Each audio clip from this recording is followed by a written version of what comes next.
بسم الله الرحمن الرحيم إن الحمد لله نحمده ونستعينه ونستغفره ونعوذ بالله من شرور أنفسنا ومن سيئات أعمالنا من يهده الله فلا مضل له ومن يضلل فلا هادي له وأشهد أن لا إله إلا الله وحده لا شريك له وأشهد أن محمدا عبده ورسوله. Donc là, nouveau cours de Kitab al-Tawhid comme tous les vendredis. Donc aujourd'hui, petite nouveauté, c'est que Aqidat al-Sunnah wal Jama'a, Inch'Allah, ça sera tous les vendredis. Donc là, les vendredis, pour ceux qui nous suivent, il y aura 4 cours. Il y aura Usul al-Thalatha et Arba'un an-Nawawiyya pour ceux qui font partie de l'Institut. Donc ça sera tout le temps après le Maghreb. Et ensuite, il y aura Kitab al-Tawhid. Là, on va faire une petite demi-heure. Et on fait une petite pause de 10 minutes. Et ensuite, on attaque Aqidat al-Sunnah wal Jama'a. Voilà. Donc il y aura 2 cours le vendredi. Et Fiqh Minhaj Salikin, ça sera, Inch'Allah, le samedi, comme à notre habitude. Donc là, nouveau beb, c'est le beb 41, donc le chapitre 41. Et nous allons voir qu'à partir de maintenant, ça va être des chapitres qui vont être relativement courts. Bab qawlullahi ta'ala ya'rifuna ni'matallahi thumma yunkirunaha. C'est un chapitre qui est relativement court. Là, Cheikh Mohammed ibn Abdel Wahhab, il est rentré dans une autre phase de Kitab al-Tawhid. Tous ces bebs-là que nous allons voir, ils sont nombreux, ils sont tout petits. Parfois, je serais ramené à faire 2 chapitres dans un même cours. Parce que parfois, le beb, il y a un seul hadith, un seul verset du Coran.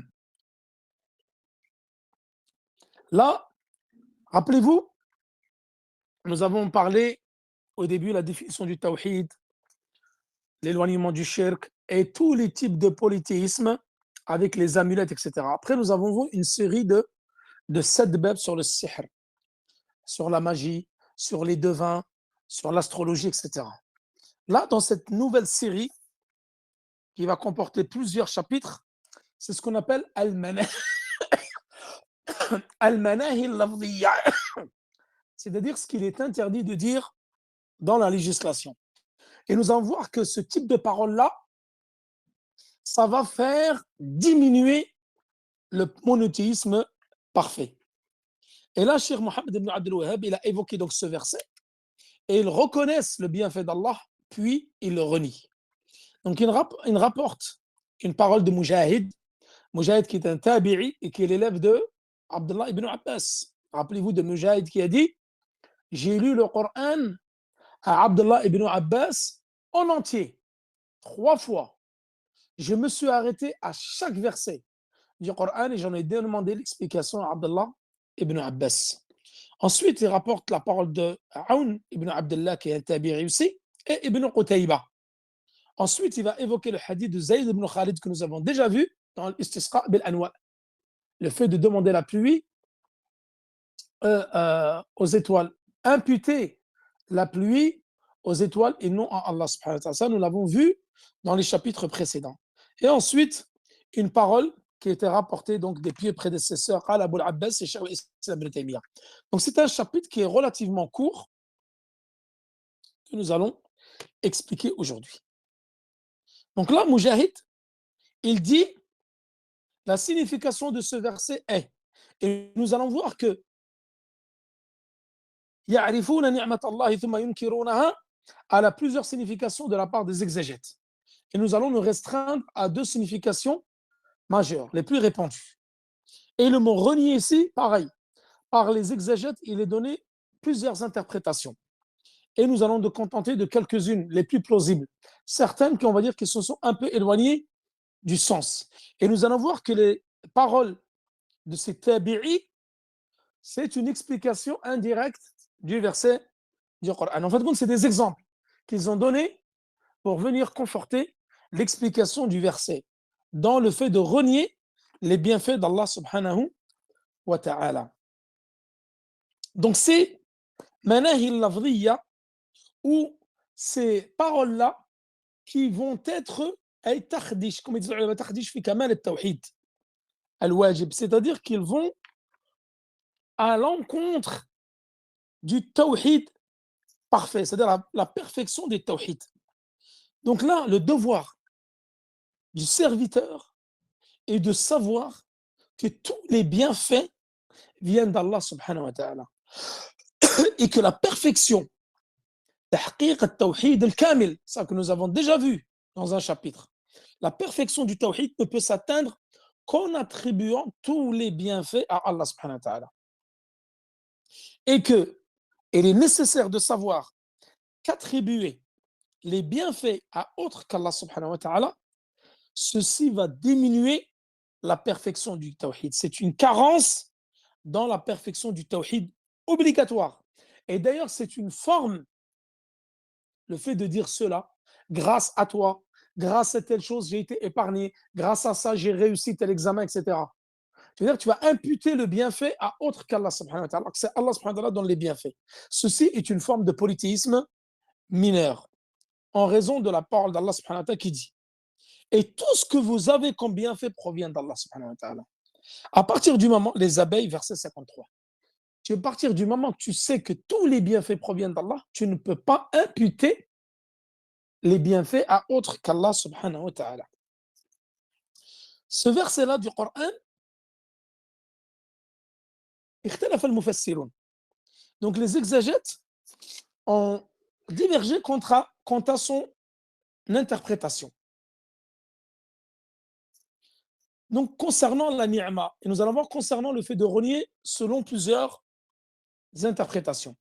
Tout d'abord, concernant la ni'ma ici, c'est de quel bienfait dont il est fait mention ici dans ce verset du Coran. Donc, certains, ils ont interprété ce verset, en disant que ni'ma ici, le bienfait, il concerne les bienfaits de ce bas monde-là.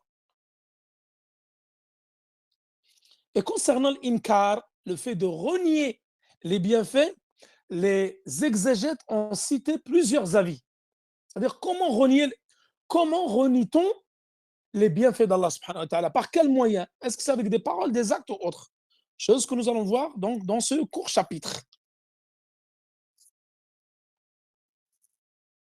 Et là, l'inkar ici, le fait de renier, ici, Cheikh Mohamed Abdel Wahhab, et il évoque des paroles de tabi'in. Et ces paroles de tabi'in sont des exemples dans l'interprétation qu'ont donné les exégètes concernant le fait de renier les bienfaits d'Allah subhanahu wa ta'ala. Le fait de les renier, c'est en disant par exemple, laoula fulanan lama hasala lana kada wa kada.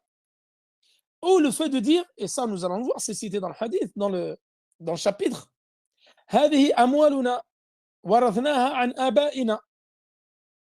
Donc ceci est nos biens, nous les avons hérités de nos ancêtres.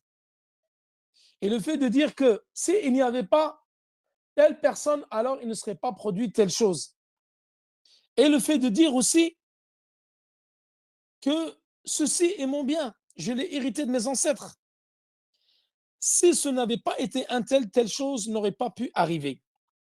Et le fait de dire aussi, la parole de Ibn Qutayba, et ça nous allons dire ça encore plus grave, c'est arrivé grâce à l'intercession de nos divinités.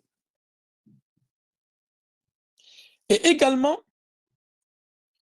comme certains prédécesseurs l'ont noté, le fait de dire le vent était bon et le capitaine du bateau était habile.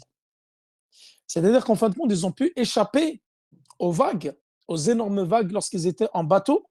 Ils ont failli couler. Donc, ils ont dit le vent était favorable. Nous avons été secourus en mer parce que le vent était favorable et le capitaine du bateau était habile. Et ils n'ont pas attribué le bienfait d'être secourus par Allah. C'est plutôt Allah qui les a secourus. Et non, c'était uniquement des causes. Mais les bienfaits d'Allah, les bienfaits viennent uniquement d'Allah subhanahu wa ta'ala. Et ceci, ce sont uniquement des causes. Donc, pour revenir au verset, ils connaissent les bienfaits d'Allah, mais ils les renient. Donc, s'ils les connaissent, comment les renient-ils? Donc là, dans les deux principales interprétations des exégètes, nous avons dit un ni'ma tout d'abord. La divergence dans la ni'ma, le bienfait. Qu'est-ce que le bienfait? Certains exégètes, ils ont dit les bienfaits ici, ça concerne les bienfaits de ce bas monde-là. Et je vous ai dit, le fait de les renier, c'est le fait de dire, là ou là, Foulan, s'il n'y avait pas cette personne-là, et ce se produit ça et ça. Si le vent n'était pas favorable et que le capitaine du bateau était habile, et nous aurons peut-être chaviré, etc. Le fait de dire ces paroles-là, que nous, bien, nous les avons héritées de nos ancêtres. Ça, c'est des exemples de ceux qui renient les bienfaits d'Allah en disant ces paroles-là. Et ce sont des paroles qui rentrent dans le polythéisme mineur et qui viennent amoindrir le polythéisme, le monothéisme, pardon, le tawhid parfait que nous avons déjà vu. Ensuite, le fait de renier, donc il y a plusieurs choses. Le fait de dire l'exemple que je vous ai donné concernant le renier les bienfaits, ou de dire que nous les avons hérités de nos ancêtres, ou le fait de dire que ces bienfaits-là, nous les avons eus grâce à l'intermédiaire de nos divinités, l'intercession de nos divinités. Et ça, c'est la pire des paroles que tu puisses prononcer. Ensuite, il y a le fait de dire ou le fait de ne pas utiliser ces bienfaits-là qu'Allah t'a octroyés dans l'obéissance d'Allah subhanahu wa ta'ala. Donc, le fait d'utiliser les bienfaits d'Allah subhanahu wa ta'ala dans la désobéissance à Allah subhanahu wa ta'ala, ceci rentre dans le fait de renier les bienfaits d'Allah subhanahu wa ta'ala. Kufr al-ni'ma, qu'on va appeler kufr al-ni'ma. C'est quoi kufr al-ni'ma? C'est le fait qu'Allah subhanahu wa ta'ala t'a donné la santé et tu vas la bousiller en portant préjudice à ton corps. Allah subhanahu wa ta'ala t'a donné des richesses, tu vas les délapider dans le haram au lieu d'en faire bon usage et de les utiliser, de les dépenser dans le sentier d'Allah subhanahu wa ta'ala et pour les bonnes causes justes. Et autre explication concernant le fait de renier les bienfaits d'Allah subhanahu wa ta'ala qu'ont donné les exégètes, c'est le fait de reconnaître que ce bienfait-là est l'éman d'Allah subhanahu wa ta'ala. Mais tu reconnais cela uniquement dans l'adversité. Que lorsque Allah subhanahu wa ta'ala t'a facilité cette chose-là, alors tu vas la renier dans la facilité. Mais dans l'adversité, comme nous l'avons vu dans Al-Qawa'id al-Arba'a, dans les 4 règles de Cheikh Mohammed bin Abdul Wahhab, lorsqu'ils montent en mer et sont dans la difficulté que la barque, le bateau va chavirer, alors là, ils vont unifier Allah subhanahu wa ta'ala, ils vont adorer Allah subhanahu wa ta'ala de façon exclusive. Mais lorsqu'ils arrivent à terre, à la terre ferme, qu'Allah les a secourus des vagues qui allaient les faire couler, alors là, ils font du polythéisme. Ils associent autre qu'à Allah subhanahu wa ta'ala. Et dans la ni'ma, dans les bienfaits, c'est pareil. C'est que dans l'adversité, lorsque la sécheresse va les atteindre, la famine est là, les catastrophes naturelles, et qu'il y a les bienfaits, là, ils vont les reconnaître que cela, il vient d'Allah subhanahu wa ta'ala. Mais lorsqu'ils sont dans la facilité, dans l'aisance, dans l'insouciance, là, ils disent non, c'est grâce à nos ancêtres, c'est grâce à nos intercesseurs, etc. Donc ça, c'est les différents types d'explications qu'ont donné les exégètes concernant le fait de renier les bienfaits d'Allah subhanahu wa ta'ala. Et pour revenir à la ni'ma, donc les deux principales interprétations, le fait que ni'ma ici, le bienfait, ce soit le bienfait de cette vie-là, les bienfaits que tu as, la nourriture, la boisson, les habits, la voiture, la santé, et tout ce qui s'ensuit comme bienfait dans cette vie-là. Le musulman, concernant les bienfaits d'Allah subhanahu wa ta'ala, comment il doit être, comment il doit réagir. D'ailleurs, al-qawl al-thani, et nous reviendrons à cela dans le cours, c'est quoi la deuxième interprétation concernant la ni'ma? Ils disent ici, c'est la ni'matu diniya, c'est-à-dire le bienfait religieux qui est bi'thatun nabi sallallahu alayhi wa sallam. L'énorme bienfait dont Allah subhanahu wa ta'ala nous a fait grâce, c'est l'envoyé du messager d'Allah subhanahu wa ta'ala. لَقَدْ مَنَّ اللَّهُ عَلَى الْمُؤْمِنِينَ إِذْ بَعَثَ فِيهِمْ رَسُولًا. Ali Imran 164. Allah subhanahu wa ta'ala nous a comblés, gratifiés de son bienfait sur les croyants en envoyant à nous, donc croyants, un messager, un prophète. Donc là, les exégètes, ils ont dit, Ça, c'est la deuxième interprétation de la ni'ma, du bienfait. Et cela, c'est le meilleur des bienfaits que d'avoir envoyé le messager d'Allah subhanahu wa ta'ala à nous pour nous enseigner l'islam et nous apporter donc le Coran, le message d'Allah subhanahu wa ta'ala.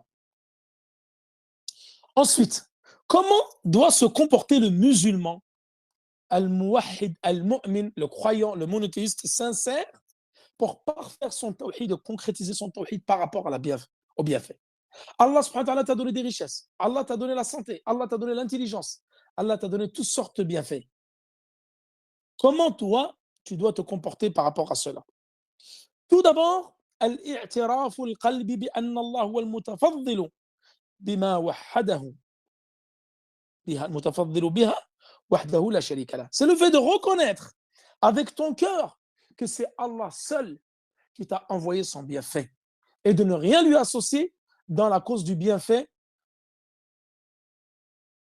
Donc ça, c'est le premier pilier concernant le comportement que nous devons avoir par rapport au bienfait. La reconnaissance avec le cœur. C'est Allah qui nous a octroyé ces bienfaits. Deuxième chose, ou deuxième pilier, et d'ailleurs Allah subhanahu wa ta'ala, ce propos, il dit tout bienfait qui vous provient vient d'Allah subhanahu wa ta'ala. Les fourmis, verset 53. Le prophète sallallahu alayhi wa sallam dit à ce propos innama ana qasimun wallahu yu'ti. Moi, je ne fais que distribuer, c'est Allah qui donne. Ar-rukn al-thani, deuxième pilier, c'est le fait de raconter les bienfaits d'Allah subhanahu wa ta'ala qui t'a octroyé et de l'attribuer à Allah subhanahu wa ta'ala. Wa qala Allah subhanahu wa ta'ala, il dit wa amma bi ni'mati rabbika fahaddith. Al-Duha, verset 11, que nous avons déjà expliqué. C'est-à-dire du bienfait d'Allah subhanahu wa ta'ala, évoque, parle du bienfait d'Allah subhanahu wa ta'ala. Et ceci, c'est une reconnaissance. Le fait d'évoquer les bienfaits qu'Allah nous a donnés, c'est une reconnaissance, c'est une forme de remerciement envers Allah subhanahu wa ta'ala. Le fait de reconnaître et de dire qu'Allah t'a convié, t'a permis d'apprendre le Coran, d'avoir de la science légiférée, d'avoir un bon comportement, d'avoir la santé, la richesse, tout ce que tu veux, le fait de le dire, alors ceci constitue un remerciement envers Allah subhanahu wa ta'ala. Puisqu'Allah te dit de parler, d'évoquer les bienfaits qu'il t'a octroyés. Et la troisième chose, c'est d'utiliser ces bienfaits dans l'adoration d'Allah subhanahu wa ta'ala, dans l'obéissance d'Allah subhanahu wa ta'ala. Et ça, c'est l'un des plus grands bienfaits.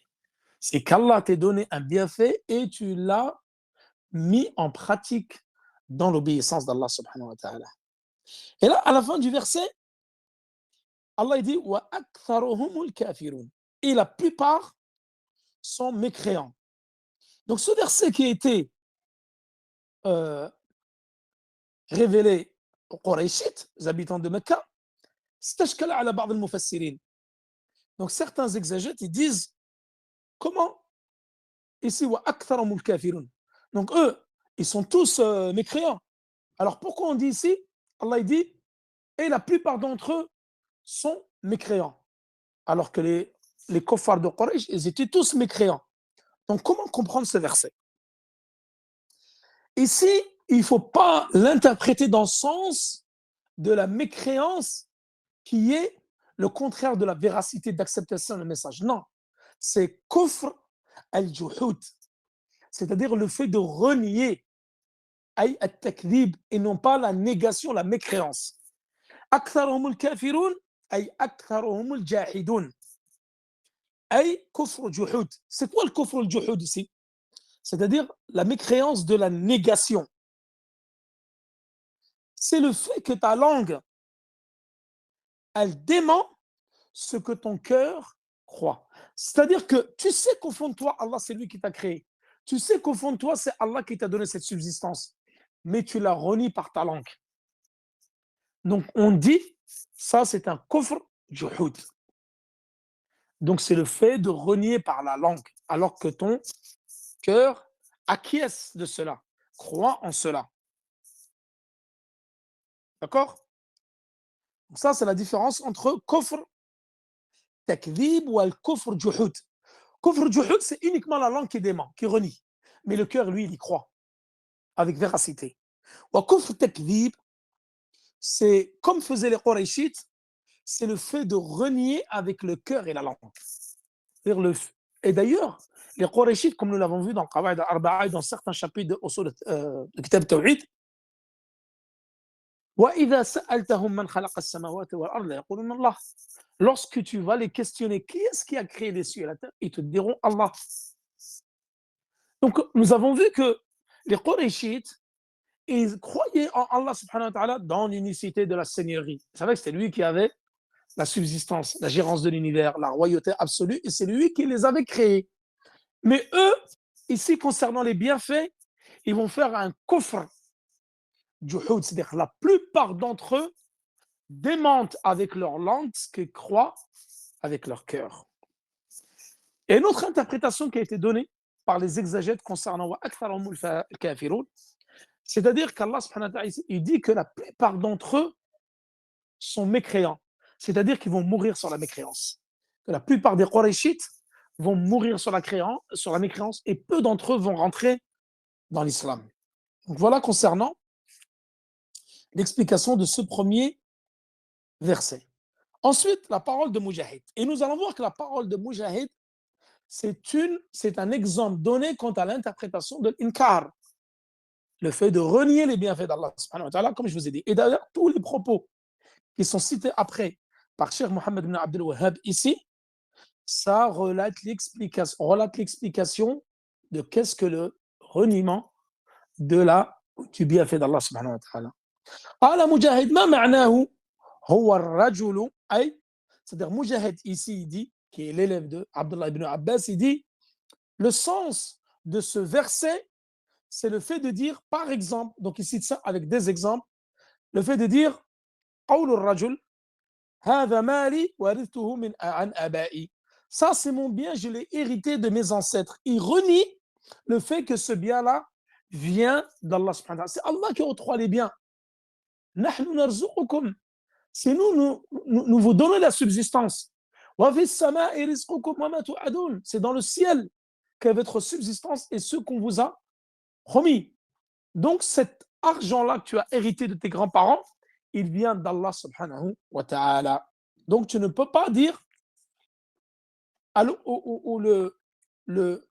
c'est-à-dire dire que c'est autre qu'Allah subhanahu wa ta'ala te l'a donné. C'est ça, inkar ni'ma, le fait de renier les bienfaits d'Allah subhanahu wa ta'ala. Et ces propos-là, le fait de dire ceci est mon bien, je l'ai hérité de mes ancêtres, c'est le genre de propos qui va s'opposer à la perfection du tawhid, tout en étant une forme de polythéisme, comme je l'ai dit, mineur. Donc si tu attribues, ou l'individu va attribuer les bienfaits à lui-même ou à ses ancêtres, c'est-à-dire je l'ai acquis de mes mains, de mon travail, de la sueur de mon front ou de mes ancêtres, alors qu'en réalité, c'est Allah qui a fait grâce de ce bienfait à ses ancêtres. Donc le fait de faire cela ou de dire cela fait partie du polythéisme mineur. Ensuite, la parole de Aoun ibn Abdillah. Qu'est-ce qu'ils disent? يقولون لولا فلان لم يكن كذا. Abdullah ibn Auf, qui est un tabi'i, qui dit, c'est le fait de dire, si ce n'avait pas été un telle chose n'aurait pas pu se arriver. C'est-à-dire que là, il croit que ce bienfait qui est arrivé, alors ceci est dû à sa cause et non à Allah subhanahu wa ta'ala. S'il n'y avait pas un tel dans la voiture, alors si nous avons pu éviter tel accident, c'est grâce à un tel qui était dans la voiture, qui conduisait bien la voiture, etc. Si ce n'avait pas été le pilote, nous nous serions dirigés vers la mort incertaine, etc. Tout ce genre de formulation, d'abus de langage, qui vient amoindrir le tawhid parfait, alors c'est ce genre de propos que tu ne dois pas employer. Ça rentre dans le polythéisme mineur. Ceci ne sont qu'une cause. Le fait que tu sois en vie, que tu as pu éviter la mort, c'est Allah qui te l'a fait éviter. C'est parce que ce n'était pas ton heure, ce n'était pas ton destin. Donc tu ne peux pas dire que c'est grâce à ce pilote-là que tu as évité la mort. Lui, c'est une cause, mais c'est Allah subhanahu wa ta'ala qui t'a évité cela. قال ابن قتيبة يقولون هذا بشفاعة آلهتنا. Il dit, C'est lorsqu'ils disent c'est arrivé grâce à l'intercession de nos divinités. Et là, nous allons voir c'est pire que les propos précédents. Là, c'est carrément, tu as fait intervenir des divinités. Tu dis, c'est grâce à l'intercession de nos divinités que nous avons eu telle et telle chose. Lorsqu'un bienfait les touche, ils se souviennent de s'être adressés aux saints, aux pieux, à leur divinité, au statut, en leur vouant une partie de l'adoration. Donc nous avons vu que ça, c'était du polythéisme majeur, comme nous l'avons vu dans différents chapitres de Kitab Tawhid. Donc les divinités, ils disent, ils ont intercessé en notre faveur. C'est pour cela que nous avons obtenu tel bien et tel bienfait. Et ils oublient que le bienfait a été octroyé par Allah subhanahu wa ta'ala. Donc ça, c'est pire que de dire, par exemple, c'est grâce à un tel que nous avons pu éviter tel accident. C'est grâce à un tel que ceci ne s'est pas produit. Là, tu dis carrément, c'est grâce à l'intercession de notre divinité. Donc ça, c'est ce qu'il y a de pire dans l'abus de langage par rapport au fait de renier les bienfaits d'Allah, les octroyer à autres qu'à Allah. Et nous finissons par cette parole, par Abu al-Abbas. Abu al-Abbas ici, c'est qui? C'est la kunya de Cheikh al-Islam, Ibn Taymiyyah. بعد حديث que nous avons déjà vu, hadith Zayd ibn Khalid. إن الله تعالى قال أصبح من عبادي مؤمن بي وكافر. Alors il dit, nous avons rapporté de Zayd ibn Khalid. Allah dit, ce matin, certains de mes serviteurs ont cru, d'autres ont mécru. Ça, nous l'avons vu dans l'Istisqa bil Anwar, rappelez-vous. Ceux qui ont dû, il a plu par la grâce d'Allah et sa miséricorde ont cru en moi et ont renié les étoiles. Quant à ceux qui ont dit, il a plu grâce à telle et telle étoile, ils m'ont renié et ont cru aux étoiles. Ça, ce hadith, nous l'avons déjà expliqué dans Al-Istisqa bil Anwa. Souvenez-vous. Donc, cela revient souvent, ici, Abu al-Abbas, Cheikh al-Islam ibn Taymiyyah, il dit, cela revient souvent dans le Coran et dans la Sunna. Allah subhanahu wa ta'ala condamne ceux qui attribuent son bienfait à autres et pratiquent le polythéisme. Et il dit, certains prédécesseurs ont dit, c'est comme le fait de dire le vent était bon, le capitaine du bateau habile, et autres expressions similaires et courantes dans les propos de beaucoup de gens. Donc ça, c'est des choses auxquelles il convient qu'on apporte une grande importance. Ce sont des abus de langage et qui rentrent dans Shirk al-Asghar, et ce sont des expressions qu'on utilise souvent, sans s'en rendre compte. Et les chapitres qui vont arriver, ça va être des chapitres qui vont traiter de cela. On appelle ça al-manahi al-lafdhiya, allati takhdashu al-shirk. C'est-à-dire, ce sont des paroles qui vont venir taqdah fi kamal al-tawhid. C'est-à-dire qu'elles vont amoindrir le tawhid parfait, obligatoire. Le fait d'utiliser ce genre de propos. Ah, si le bateau n'avait pas été ceci, le vent était bon, le capitaine était habile, alors nous avons été sauvés de la noyade et autres propos. Et il ne l'attribue pas à Allah subhanahu wa ta'ala. C'est Allah qui les a secourus en mer. Rappelez-vous, une fois, nous avons fait une explication d'un chapitre et je vous avais Mohamed Bashmil, dans son livre sur Tawhid, il évoque une histoire. Lorsqu'il était jeune, il disait je suis monté sur un bateau, donc il partait d'Égypte. Ils étaient nombreux dans le bateau et il y avait des vagues très puissantes qui venaient donc s'éclater contre le bateau. Donc ils se contrebalançaient à droite et à gauche. Ils ont failli couler. Et chacun disait, ils appelaient à l'aide de leur saint. Al-Wali al-Fulani, Al-Wali al-Fulani. Et chacun appelait le Wali. Et lui, il a dit, invoquez Allah subhanahu wa ta'ala pour qu'il nous secourt et nous fasse sortir de cette situation périlleuse. Ils se sont attaqués à lui, ils voulaient carrément le jeter par-dessus mer, dessus bord. Car c'était des gens qui pratiquaient le polythéisme. Le polythéisme était enraciné dans leur cœur. Ils ne connaissaient pas le tawhid. Et pourtant, ils étaient des gens apparentés à l'islam dans un pays musulman. Et lorsqu'il a dit cela, ils l'ont agressé, ils voulaient le jeter par-dessus bord dans la mer. Car il leur a dit d'appeler Allah subhanahu wa ta'ala, le secours d'Allah subhanahu wa ta'ala. Et il a dit, il y avait des matelots qui cachaient leur foi. Ils avaient peur que eux, s'ils déclaraient leur tawhid, ils allaient s'attaquer à eux. Il a dit qu'ils m'ont empêché qu'on me jette par-dessus bord. Ils l'ont protégé. Et lorsqu'ils sont arrivés à la terre ferme, qu'Allah les a secourus, c'est même Mouchrik qui commettait le politisme majeur, disait, t'as vu, ils sont venus voir ici le cheikh, ils disaient, t'as vu, c'est grâce à notre wali qui nous a secourus.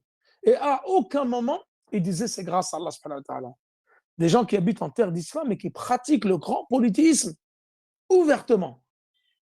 D'où l'importance d'étudier le tawhid et de toujours revenir au tawhid et le concrétiser, le mettre en pratique, comme nous l'avons vu déjà dans les différents chapitres, et s'éloigner de ces propos-là.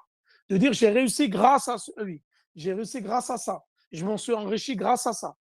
Le mot grâce, tu dois l'employer uniquement pour Allah subhanahu wa ta'ala. Le reste, c'est uniquement des causes. Voilà. Et donc là, je vais faire une petite pause et ensuite, Inch'Allah, dans un quart d'heure, 20 minutes, nous allons attaquer عقيدة أهل السنة والجماعة وصلى الله على نبينا محمد وعلى آله وصحبه وسلم الله تعالى أعلى وأعلم والسلام عليكم ورحمة الله وبركاته à la demi Inch'Allah on commence عقيدة أهل السنة والجماعة السلام عليكم